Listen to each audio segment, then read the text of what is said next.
everyone, David Bradan here from aBlogtoWatch.com with a review of the Martenero Ace Watch. Now what we have here with Martenero is a New York based young company which specializes in offering customizable watches.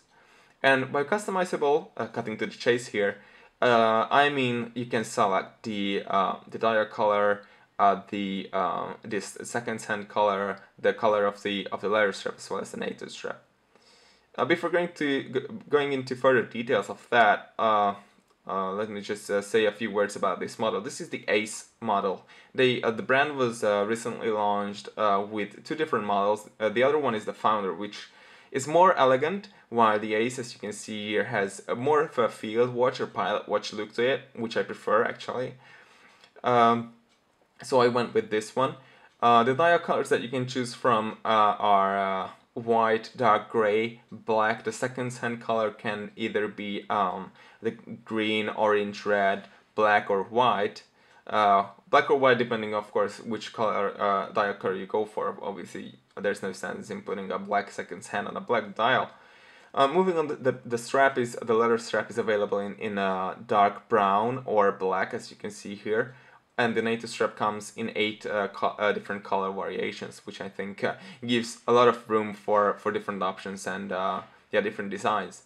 I went with the wide dial here because it's simple looking without being overly plain, and as you can see, it offers exceptionally good legibility. We also don't really receive too many wide dial watches. Most of them have some sort of a fancy dial or a different color, and I really wanted a wide dial watch for quite some time, so I went with the Ace with a wide dial. I spent like 20 minutes actually trying to figure out which second hand, which native strap should I choose, but anyway, finally I ended up with this design.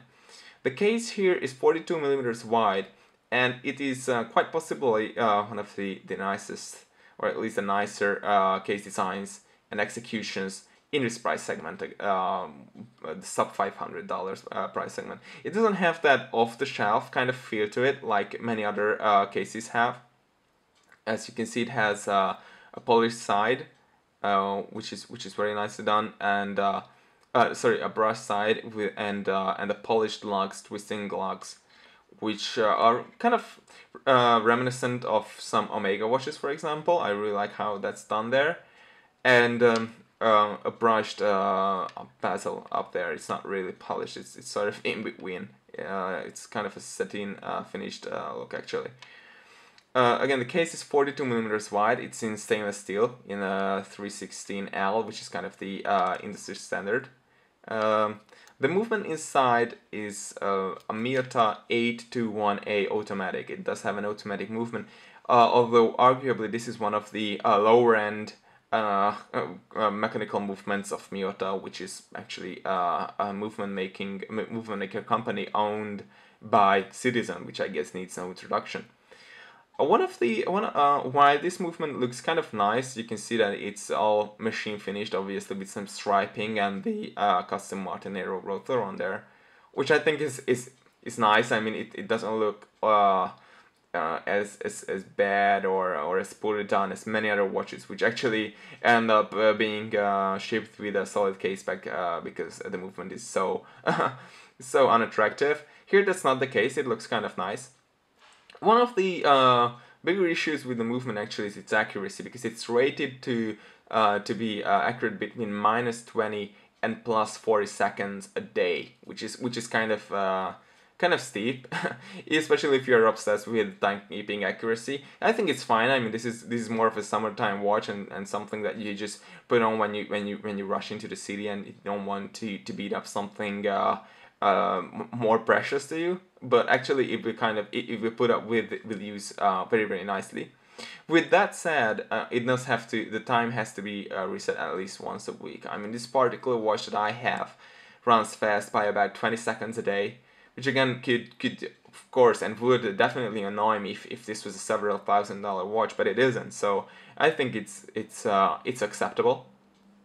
I like that it has a mechanical automatic movement. I prefer that even at a price of slightly greater inaccuracy in timekeeping than any quartz watch, really. So yeah, that's the movement. The power reserve is 42 hours, which is okay. There's nothing outrageous there. It has a screw down crown, which enables the watch to be water resistant up to 100 meters, which is pretty nice and sort of unexpected. Because most of these watches do come with a water resistant of just 50 meters or sometimes even worse at 30 meters.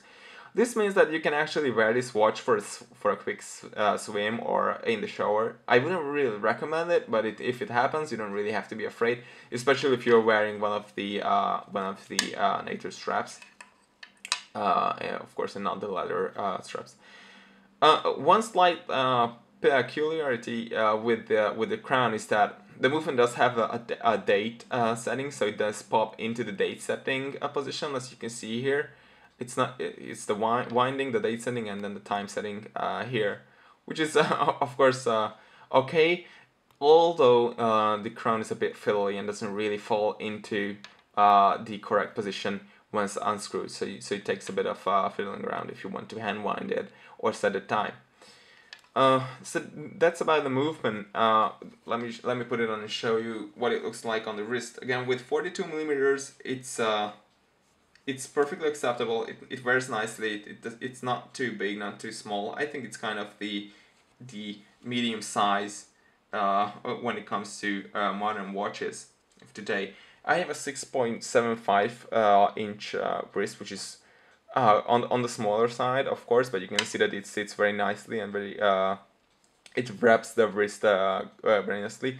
It is extremely comfortable on these soft leather straps. I ended up wearing these more than the NATOs actually.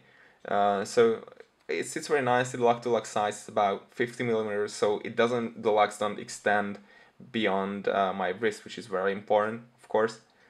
So yeah, it's overall a very comfortable watch at an acceptable price of $485, and with that you also get some sort of a customization, a nice case, and a slightly inaccurate movement, which I think is again is acceptable in this price range and for a fun watch or secondary watch like this one. So this was a review of the Martenero Ace Watch, and you can see the full review on aBlogtoWatch.com soon. Thanks.